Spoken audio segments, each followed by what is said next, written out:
ফের বাসন্তী হাইওয়েতে রাস্তা অবরোধ। ওয়াকফ বিলের প্রতিবাদ জানাতে কলকাতায় রওনা দিচ্ছিলেন আইএসএফ কর্মী সমর্থকরা। বাসন্তী হাইওয়ের বহিরামপুরে আটকে দেয় পুলিশ। পুলিশের সঙ্গে ধস্তাধস্তি। আমাদের যেতে দিচ্ছে না, শান্তিসূত্রভাবে আমাদের পুলিশ আটকে দিচ্ছে, পুলিশ আমাদের যেতে দিচ্ছে না। আমরা ওয়াকফ বিলের লেগে আমরা যাচ্ছি, কোনো রাজনীতিভাবে আমরা আসিনি। আমরা এই দিল্লি দরকারে এখানে বসে থাকবো, আমরা সব রাতে 10-15 রাতের মানুষ আছে, সবার আটকে দিচ্ছে।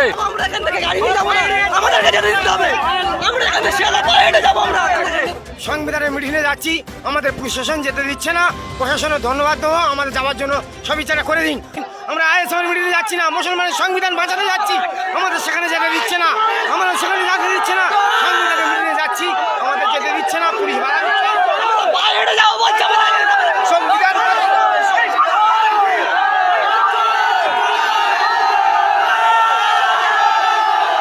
যেতে দিচ্ছে না।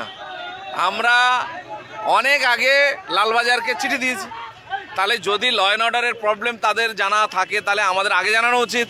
দুদিন আগে বলতো, তাহলে আমরা গোটা রাজ্যময় সেভাবে মেসেজ দিয়ে বন্ধ করতাম। আমাদের জানাচ্ছে গতকালকে সন্ধ্যে 5টার সময়। তাহলে সন্ধ্যে 5টার সময় যখন আমাদের চিঠি দিচ্ছে, ওই শর্ট টাইমে আমাদের সবার কাছে কনভে করা সম্ভব নয়, প্রোগ্রাম বন্ধ করা সম্ভব নয়।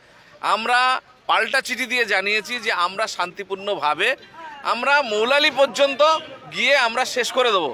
আমাদের এই শান্তিপূর্ণ প্রোগ্রামটা শিয়ালদা থেকে হবে। আমাদের শিয়ালদা সবাইকে পৌঁছাতে দেন, আমরা বেশি দূর যাব না। আমরা আপনারা প্রয়োজনে যেখানে আটকাবেন সেখানে আমরা শেষ করব। এখন আমরা সকাল থেকে দেখছি রাস্তাগুলো ব্যারিকেড করে আটকে দিচ্ছে, কাউকে টোটালি যেতে দিচ্ছে না। কিন্তু আমাদের প্রশ্ন হচ্ছে গিয়ে, অন্য রাজনৈতিক দলগুলো প্রত্যেকে তার নিজস্ব প্রোগ্রাম করছে। গতকালকে বিজেপি কলেজ স্ট্রিটে প্রোগ্রাম করেছে, কোনো সমস্যা নেই। অন্য রাজনৈতিক দলগুলো প্রোগ্রাম করছে, তাতে সমস্যা নেই। তৃণমূল রাস্তায় নেমে অনেক জায়গায় প্রোগ্রাম করছে, তাতে সমস্যা নেই। আইএসএফ প্রোগ্রাম করলে সমস্যা কেন হচ্ছে এটা আমরা বুঝতে পারছি না।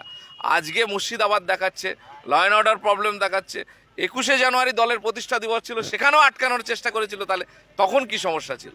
প্রকৃতপক্ষে এরা চাইছে না আইএসএফ বাড়ুক, আইএসএফের প্রতি মানুষের ভালোবাসা সেটা যাতে ফোকাস না হয়, মানুষের আবেগটাকে এরা নিয়ন্ত্রণ করার চেষ্টা করছে।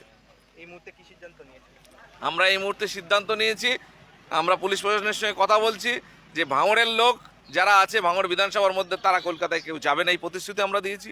কিন্তু যারা বাসন্তী হাইওয়ের ওপর দিয়ে মিনাখা থেকে আসছে, বাসন্তী থেকে আসছে, গোসাবা থেকে আসছে, ওইদিকে বসিরহাটের দিক থেকে কিছু গাড়ি ঢুকে পড়েছে, এই গাড়িগুলো ছেড়ে দেওয়ার জন্য আমরা অনুরোধ করেছি। তারা বলছেন আমরা উপর মহলে কথা বলছি, আমরা চেষ্টা করছি। আমরা এখন যেটা এই মুহূর্তে আমরা চিন্তাভাবনা করছি, আমরা পুলিশের সঙ্গে কনফ্রন্টেশনে যাব না, কারণ ওরা চাইছে এরকম একটা ঝামেলা পাকিয়ে আমাদের নেতৃত্বদের নামে কেস কাছারি দেওয়ার। আমরা তাতে সেই সুযোগ দেব না। উনি বলেছেন ওখানে অপেক্ষা করতে, যদি না ছাড়ে আমাদের ঘটপুকুর থেকে ভাঙড়ের যে মিছিল হবে সেই মিছিলে সবাইকে পার্টিসিপেট করতে।